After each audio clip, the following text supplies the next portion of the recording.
जय हिंद दोस्तों, ज्ञान भारती जीएस ग्रुप में आप सभी दोस्तों का स्वागत है।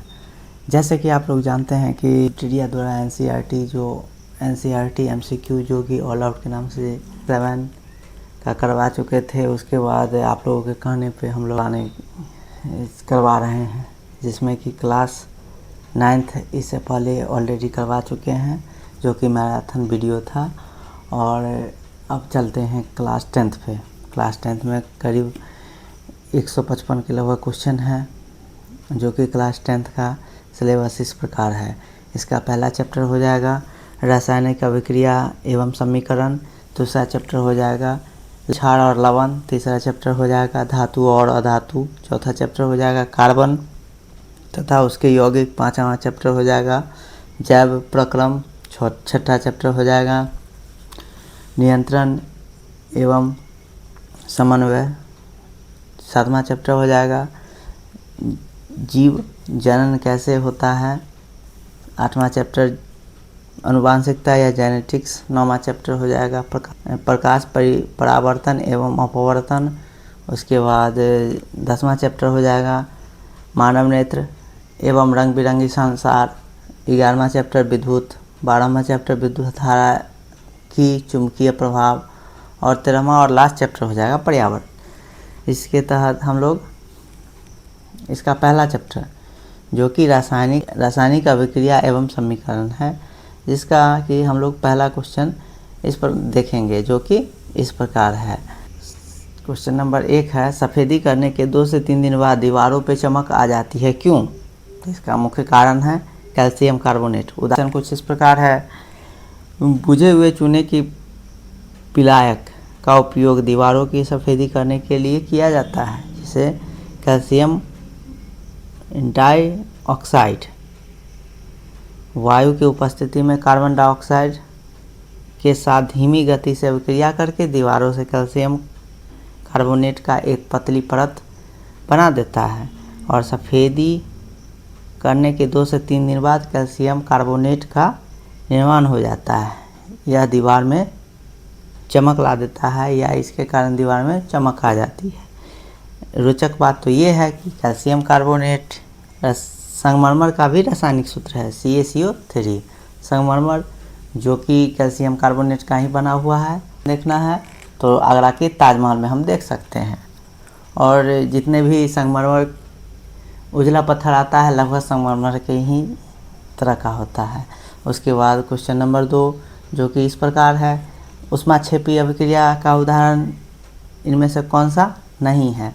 तो ये हो जाएगा बर्फ का पिघलना। इनमें से कौन कौन सा है? तो श्वसन हो जाएगा, साग सब्जी का कंपोस्ट बना हो जाएगा, और बहुत सारे ऐसे उदाहरण हैं जो निम्न हैं। ऊष्माक्षेपी रासायनिक अभिक्रिया का उदाहरण प्राकृतिक गैस का दहन, श्वसन एक ऊष्माक्षेपी अभिक्रिया है, और साग सब्जी वनस्पति की अपघटन कंपोस्ट बना ऊष्माक्षेपी अभिक्रिया का उदाहरण है। बर्फ का पिघलना ऊष्माक्षेपी अभिक्रिया का उदाहरण नहीं है, यह ऊष्माशोषी अभिक्रिया का उदाहरण है। उसके बाद क्वेश्चन नंबर 3 जो उपचयन अभिक्रिया के समय हाइड्रोजन का ह्रास होता है, तो ये सही आंसर है। अपचयन अभिक्रिया के समय हाइड्रोजन की वृद्धि होती है, तो ये भी सही है, दोनों ऑप्शन सही है। एक्सप्लेनेशन कुछ इस प्रकार है, यदि किसी अभिक्रिया में उपचयन तब होता है जब उसमें ऑक्सीजन की वृद्धि और हाइड्रोजन की कमी हो या ह्रास हो, और पदार्थ में अपचयन तब होता है जब ऑक्सीजन की ह्रास और हाइड्रोजन की वृद्धि हो। अब चलेंगे क्वेश्चन नंबर 4 की ओर। क्वेश्चन नंबर 4 में कह रहा है Zn + COSO4 मिलाने से क्या बनता है? तो इसमें ZnSO4 बनेगा प्लस CO अलग हो जाएगा। इस विधि को क्या कहते हैं? उपयुक्त अभिक्रिया में किस प्रकार की विधि कहलाती है? तो ये विस्थापन विधि कहलाती है। विस्थापन विधि जो कि इस प्रकार है, इसका एक्सप्लेनेशन, जब हम एक तत्व दूसरे तत्व को उसकी यौगिक से विस्थापित कर देते हैं तो विस्थापन अभिक्रिया कहलाता है। इस अभिक्रिया में जिंक के दूसरे तत्व कॉपर सल्फेट से विस्थापित कर दिया और हटा दिया। इस इस अभिक्रिया को विस्थापन अभिक्रिया कहलाती है। द्विविस्थापन अभिक्रिया दो अलग अलग परमाणु या परमाणुओं के समूह आयन के पास आदान प्रदान करता है। संयोजन अभिक्रिया क्या है, तो इसका भी एक्सप्लेनेशन देख लीजिए। इसमें दो या दो से अधिक तत्व मिलकर एक नया पदार्थ बनाता है, इसे संयोजन अभिक्रिया है। जो वियोजन अभिक्रिया के विपरीत होता है। वियोजन अभिक्रिया एक पदार्थ वियोजित होकर दो से अधिक पदार्थ बनाता है। क्वेश्चन नंबर 5 की ओर। क्वेश्चन नंबर 5 में क्या कहता है, रासायनिक अभिक्रिया के कारण कौन कौन सा परिवर्तन संभव है। तो इसमें जो है सो अवस्था का परिवर्तन, रंग का परिवर्तन, गैस का उत्सर्जन और तापमान का परिवर्तन, तो ये सभी ऑप्शन सही है। उसके बाद क्वेश्चन नंबर 6 है, रासायनिक अभिक्रिया के समय नए पदार्थ की प्राप्त कौन हो सकता है। तो इसमें हो जाएगा परमाणु की आपस में टूटने और जुटने से। देखिए, रासायनिक अभिक्रिया या रासायनिक क्रिया के समय किसी भी एक है कि रासायनिक क्रिया के समय किसी एक तत्व की परमाणु दूसरे तत्व के परमाणु से नहीं बदलता है, न ही परमाणु मिश्रण से बाहर होता है, न ही बाहर से मिश्रित होके आता है। वास्तव में रासायनिक अभिक्रिया में परमाणु के आपस में आबंध को टूटने और जुटने से एक नए पदार्थ का निर्माण होता है। क्वेश्चन नंबर 7 क्या कह रहा है, क्वेश्चन नंबर 7 कह रहा है CaCO3 किसका रासायनिक उदाहरण है। तो ये हो जाएगा कैल्शियम कार्बोनेट का, संगमरमर का और बिना बुझा हुआ चूना, अर्थात तीनों का हो जाएगा। उसके बाद चलेंगे हम लोग क्वेश्चन नंबर 8 की ओर, जो इस प्रकार है, निम्नलिखित में से कौन सी रासायनिक अभिक्रिया द्वारा विलेय लवण होती है। तो द्विविस्थापन अभिक्रिया में, द्विविस्थापन अभिक्रिया अर्थात जिस अभिक्रिया में अवक्षेप का निर्माण होकर अवक्षेपन अभिक्रिया कहलाती है। जैसे sodium sulphate plus barium chloride को मिलाने से बेरियम सल्फेट और सोडियम क्लोराइड अलग अलग हो जाता है। क्वेश्चन नंबर 9 की ओर, सिल्वर क्लोराइड को गहरे रंग की बोतल में क्यों रखा जाता है। तो इसका आंसर बी हो जाएगा, जो कि है इस प्रकार कि सूर्य की प्रकाश के द्वारा इसका अपघटन रोकने के लिए, जो कि इस प्रकार है कि संक्षारण या विकृत गंधिता को रोकने के लिए तेल या वसा युक्त पदार्थ में क्या मिलाते हैं। तो प्रतिऑक्सीकारक। तो इसका एग्जाम्पल इस प्रकार हो जाएगा कि वसा या तेल युक्त खाद्य पदार्थ में हवा और ऑक्सीजन के साथ मिलकर ऑक्सीकरण कर होता है और वह खराब होकर विकृत गंधिता या दुर्गंध का मुख्य कारण हो जाता है। इसमें रासायनिक अभिक्रिया गति को धीमा करने या रोकने के लिए भोजन की विशेष रासायनिक पदार्थ मिलाए जाते हैं, जिसे प्रतिऑक्सीकरण कहा जाता है। पदार्थ ऑक्सीजन के साथ खुद पहले ही अभिक्रिया कर लेता है और खाद्य सामग्री में ऑक्सीकरण होने के से बचाते हैं, जिससे भोजन की स्वाद सुगंधित और गुणवत्ता युक्त लंबे समय तक सुरक्षित रहता है। उसके बाद हम लोग चलेंगे क्वेश्चन नंबर 11 की ओर। निम्नलिखित में से कौन से प्राकृतिक सूचक नहीं है। तो इसमें ऑप्शन नंबर 5 हो जाएगा, मिथाइल ऑरेंज। यह प्राकृतिक सूचक नहीं है, यह मानव निर्मित है। और इनमें से कौन कौन सा हो जाएगा, तो हल्दी हो जाएगा, हाइड्रेजिया हो जाएगा, पेटूनिया हो जाएगा, जेरानियम हो जाएगा जी। ये सब क्या है, तो ये सब अम्ल और क्षार को अलग अलग करके बतलाता है। इसका एक्सप्लेनेशन कुछ इस प्रकार है। लिटमस विलियन बैंगनी रंग के रंजक होते हैं, जो कि थैलोफाइटा समूह के लीचेन पौधे से निकाला जाता है। इसे सूचक की तरह उपयोग किया जाता है। लिटमस विलियन जब न तो अम्लीय है न ही क्षारीय है, यह बैंगनी रंग का होता है। बहुत सारे प्राकृतिक पदार्थ जैसे कि लाल पत्ता गोभी, हल्दी, हाइड्रेंजिया, पिटूनिया और जेरानियम जैसे फूलों का रंग पंखुड़ी की विलयता से अम्ल और क्षार की उपस्थिति की सूचित करता है। जैसे कि इसमें अम्ल और क्षार सूचक या कभी कभी केवल सूचक कहते हैं। अम्ल और क्षार की जांच के के लिए संश्लेषित सूचक मिथेल ऑरेंज और फेनोल्फथालीन का उपयोग किया जाता है। उसके बाद क्वेश्चन नंबर हो जाएगा 12। इसमें मिलान कराना है कि जठर रस का पीएच मान कितना होता है। तो जठर रस का पीएच मान 1.2 होता है। मिल्क ऑफ मैग्नीशिया का इसमें 10 दिया हुआ है, लेकिन इसका होगा 10.5 होगा।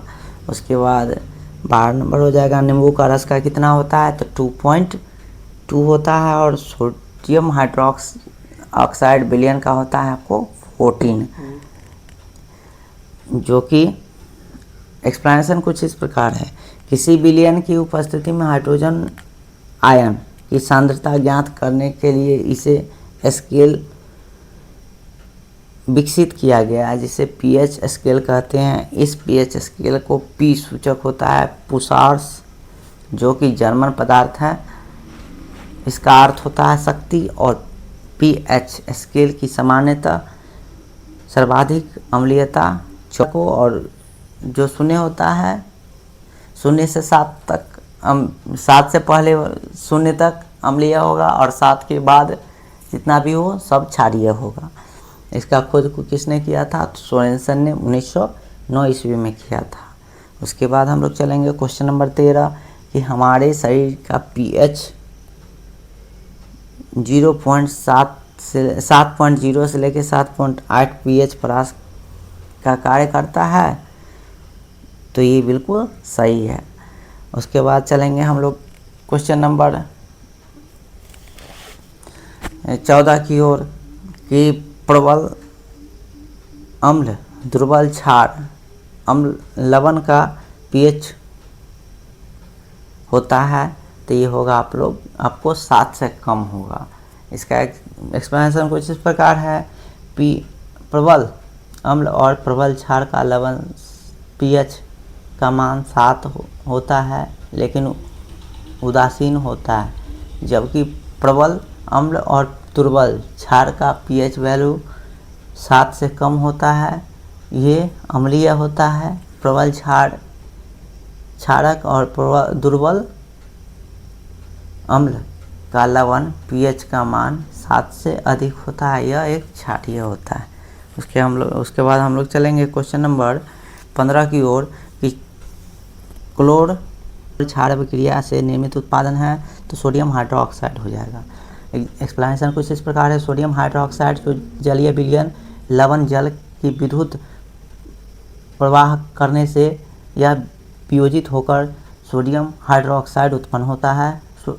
एक्सप्लेनेशन है सोडियम क्लोराइड की जलीय विलयन लवण जल से विद्युत प्रवाहित करने से वियोजित होकर सोडियम हाइड्रोक्साइड बनता है। इस प्रक्रिया को क्लोर क्षार प्रक्रिया कहते हैं, क्योंकि इससे निर्मित होता है क्लोरीन और सोडियम हाइड्रोक्साइड क्षार होते हैं।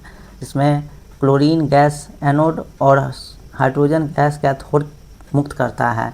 कैथोड सोडियम हाइड्रोक्साइड विलयन का निर्माण करता है। उसके बाद क्वेश्चन नंबर 16 जो इस प्रकार है। मिलान कराने के लिए तो विरंजक चूर्ण को कैल्शियम ऑक्सीक्लोराइड कहते हैं। उसके बाद बेकिंग सोडा का हो जाएगा सोडियम हाइड्रोजन कार्बोनेट NaHCO3 हो जाएगा। उसके बाद धोने वाला सोडा का हो जाएगा सोडियम कार्बोनेट Na2CO3। और प्लास्टिक कॉपर इसका हो जाएगा कैल्शियम सल्फेट हेमीहाइड्रेट। इसका होगा CaCO4 का हाफ H2O। ये एग्जाम में बहुत बार पूछी जाने वाली क्वेश्चंस है। इसको बार बार रिपीट करके पढ़ लें। उसके बाद क्वेश्चन नंबर 17 जो कि इस प्रकार है, व्यंजक चूर्ण का प्रयोग करके जल में अस्थायी कठोरता दूर करने हेतु व्यंजक चूर्ण का 7 नंबर का क्वेश्चन है, निम्नलिखित में से कौन सा सत्य है? तो सत्य कथन का चुनना है। 1 नंबर जो कि गलत है, व्यंजक चूर्ण का उपयोग हम जल की अस्थायी कठोरता दूर करने के लिए करते हैं, तो गलत है। व्यंजक चूर्ण एक उपचायक है, तो सही है।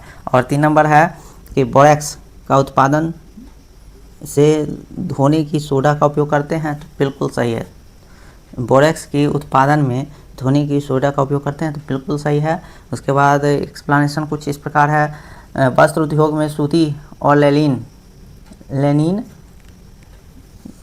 की व्यंजक के लिए कागज़ की फैक्ट्री और लकड़ी की मज्जा और लॉन्ड्री में कपड़ों को साफ करने के लिए व्यंजक चूर्ण का उपयोग किया जाता है।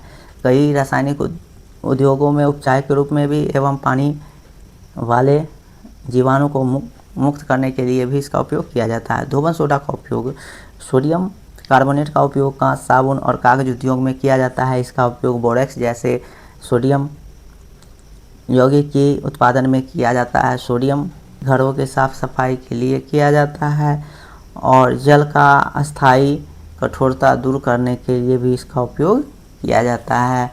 चलेंगे हम लोग क्वेश्चन नंबर 18 की ओर। निम्नलिखित में से कौन सा तनुकरण की प्रक्रिया है? तो ये हो जाएगा इनमें से सभी। चलिए 1 नंबर देखते हैं, जल में अम्ल मिलाकर H3O+ आयन की प्रति इकाई आयतन में कमी होती है, तो सही है। उसके बाद 18 नंबर का 2 नंबर ऑप्शन हो जाएगा, जल में क्षार मिलाने से OH- आयन की प्रति इकाई आयतन में कमी होती है, तो बिल्कुल सही है। और 3 नंबर है, जल में अम्ल मिलाने से H3O आयन की प्रति इकाई आयतन में बढ़ोतरी होती है, तो बिल्कुल सही है। इसका तीनों एक्सप्लेन, जल में अम्ल या क्षार मिलाने से आयन की सांद्रता की प्रति इकाई आयतन में कमी हो जाती है। इस प्रक्रिया को तनुकरण कहते हैं। यह एक अम्ल और क्षार तनुकृत होता है।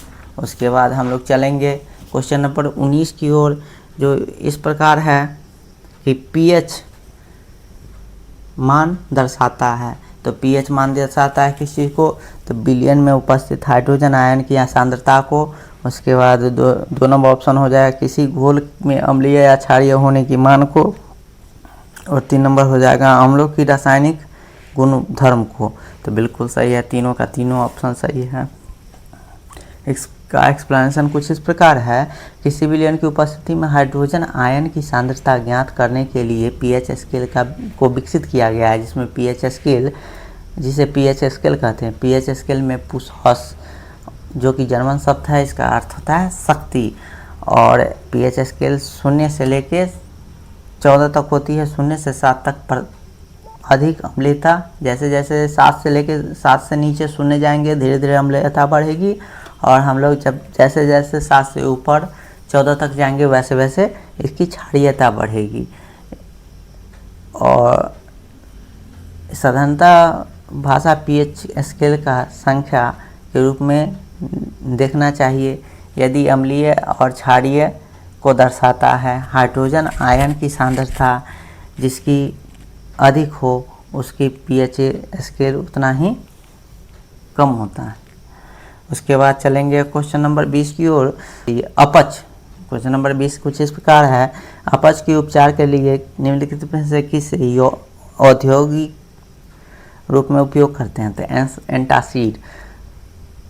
एंटासिड का उपयोग करते हैं, जिससे हम लोग मिल्क ऑफ मैग्नीशिया का भी उपयोग कर सकते हैं। उदाहरण के लिए देखते हैं हम लोग कि हमारा उदर हाइड्रोक्लोरिक एसिड उत्पन्न करता है, जो उदर या पेट। उसके बाद कार्बन जैसे कि अधातु हैं जो भिन्न रूपों में विद्यमान होते हैं, प्रत्येक रूप में के अपरूप होते हैं। हीरा कार्बन का एक अपरूप है जो कि कठोर एवं प्राकृतिक पदार्थ है। इसके बाद इसका गलनांक एवं क्वथनांक बहुत अधिक होता है। कार्बन का एक अन्य अपरूप ग्रेफाइट जो विद्युत का सुचालक होता है। उसके बाद हम लोग चलेंगे क्वेश्चन नंबर 25 की ओर। धातु जो हथेली पर रखने पर पिघल जाता है तो कौन कौन सा हो जाएगा? गैलियम, सीजियम, मरकरी, ये सभी हो जाएंगे। एक्सप्लेनेशन कुछ इस प्रकार है। मरकरी को छोड़कर सारी धातु कमरे के ताप पर ठोस अवस्था में पाई जाती है। धातुओं की गलनांक अधिक होती है, लेकिन गैलियम, सीजियम का गलनांक बहुत ही कम होता है। यदि आप हथेली पर रख ले तो दोनों धातुएं पिघल जाएगी। उसके बाद क्वेश्चन नंबर 26 जो कि इस प्रकार है। अत्यंत अभिक्रियाशील धातु, तो अत्यंत अभिक्रियाशील धातु में कौन सा हो जाएगा? तो सोडियम हो जाएगा। ऑक्सीजन के साथ अभिक्रिया नहीं करता है तो कौन सा नहीं करता है? तो गोल्ड या सोना नहीं करता है।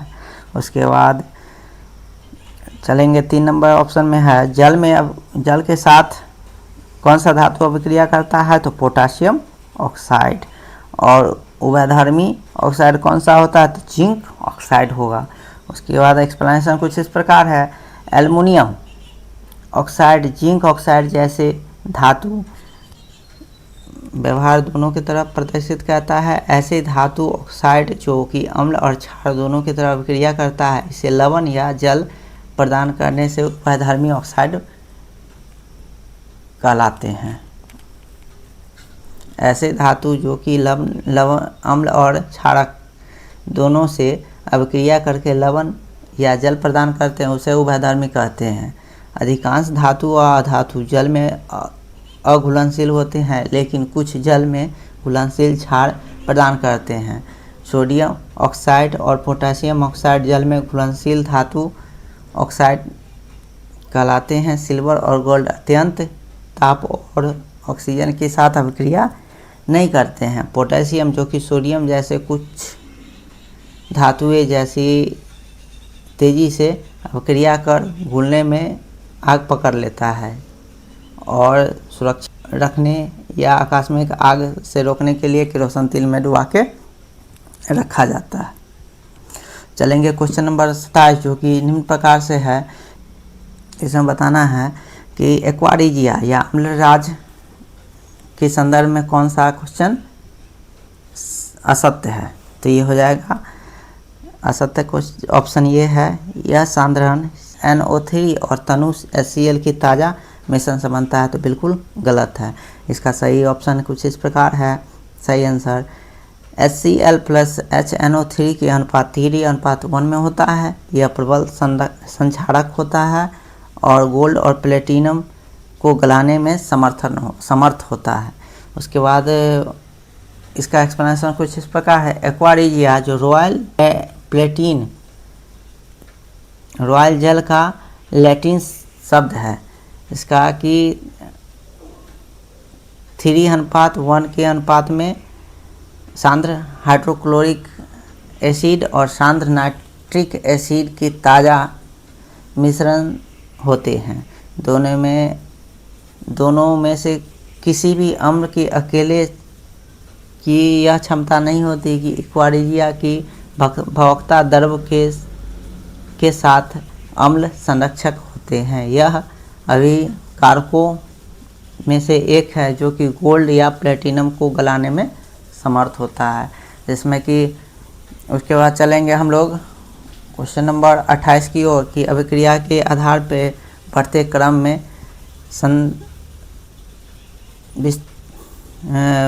व्यवस्थित करें।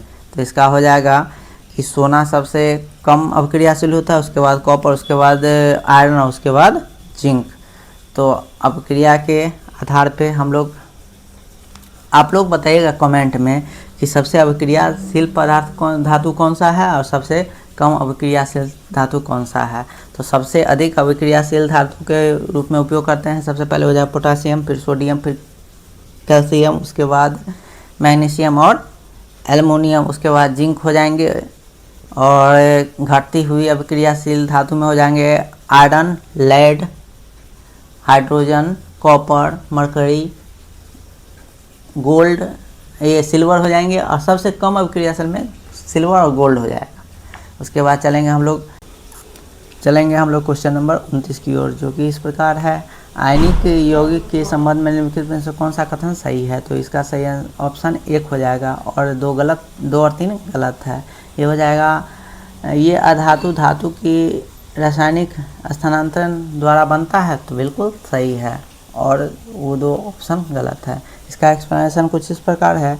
धातु और धातु में इलेक्ट्रॉन के स्थानांतरण से बने यौगिक को रासायनिक यौगिक या विद्युत संयोजक यौगिक कहा जाता है। ठोस अवस्था में रासायनिक यौगिक विद्युत की चालन नहीं करता है, क्योंकि ठोस अवस्था में दृढ़ संरचना के कारण आयनों की गति संभव नहीं हो पाती है, लेकिन रासायनिक यौगिक गलित अवस्था में या द्रवित अवस्था में विद्युत का चालन करता है, लेकिन गलित अवस्था में विपरीत आवेश वाले आयनों से मध्य स्थिर विद्युत आकर्षण बल जो ऊष्मा के कारण कमजोर पड़ जाता है, लेकिन आयन स्वतंत्र रूप में आगमन करता है। इसे विद्युत का चालन कहते हैं। उसके बाद चलेंगे इसमें क्वेश्चन नंबर 3, जो इस प्रकार है, ऐसे कौन सा सही नहीं है? तो सोल्डर और तांबा शीशा का बना होता है, तो बिल्कुल गलत है। पीतल जो कि तांबा और जस्ता का बना होता है, तो बिल्कुल सही है। कांसा जो कि तांबा और टीन का बना होता है, तो बिल्कुल सही है। इसका एक्सप्लेनेशन कुछ इस प्रकार है। यदि कोई धातु पारद है तो इसमें मिश्र धातु की अमलगम कहलाता है। इसमें यदि कोई धातु पारद है तो मिश्र धातु को अमलगम कहते हैं। इसमें शुद्ध धातु की अपेक्षा मिश्र धातु की विद्युत चालकता और गलनांक कम होती है। उदाहरण के लिए तांबा और जस्ता, कॉपर और जिंक के मिश्र धातु पीतल और टीन, पीतल में तांबा और टीन का मिश्र धातु कांसा विद्युत की होते हैं, लेकिन तांबा की उपयोग विद्युत परिपथ बनाने में किया जाता है। शीशा और टीन जिसमें कि मिश्र धातु सोल्डर होते हैं, इसके गलनांक बहुत ही कम होता है। इसका उपयोग हम लोग विद्युत तारों में की सोल्डरिंग में उपयोग में किया जाता है। 23 नंबर के कारण कुछ एक्सप्लेनेशन कुछ इस प्रकार है। सोल्डर जो कि किसका बना होता है? पीवी और एसएन, शीशा और टीन का बना होता है। चलिए हम लोग आगे बढ़ते हैं। यदि कोई धातु पारद है तो वह मिश्र धातु को अमलगम कहते हैं। यदि कोई धातु पारद है तो मिश्र धातु को अमलगम कहते हैं। शुद्ध धातु की अपेक्षा इसमें मिश्र धातु की विद्युत चालकता और गलनांक कम होता है। उदाहरण के लिए तांबा और जस्ता, कॉपर और जिंक जो कि मिश्र धातु पीतल है, और तांबा और टीन जिसका कि मिश्र धातु कांसा हो जाएगा, और लेकिन तांबा की उपयोग विद्युत परिपथ बनाने में किया जाता है। शीशा और टीन का उपयोग सोल्डर बनाने में किया जाता है, जिसमें गलनांक बहुत कम होता है और इसका विद्युत की तारों में परस्पर वेल्डिंग या सोल्डरिंग के लिए उपयोग किया जाता है। इसी के साथ सभी दोस्तों से मेरा यही अनुरोध है कि वीडियो को ज़्यादा से ज़्यादा शेयर करें, लाइक करें, सब्सक्राइब करें।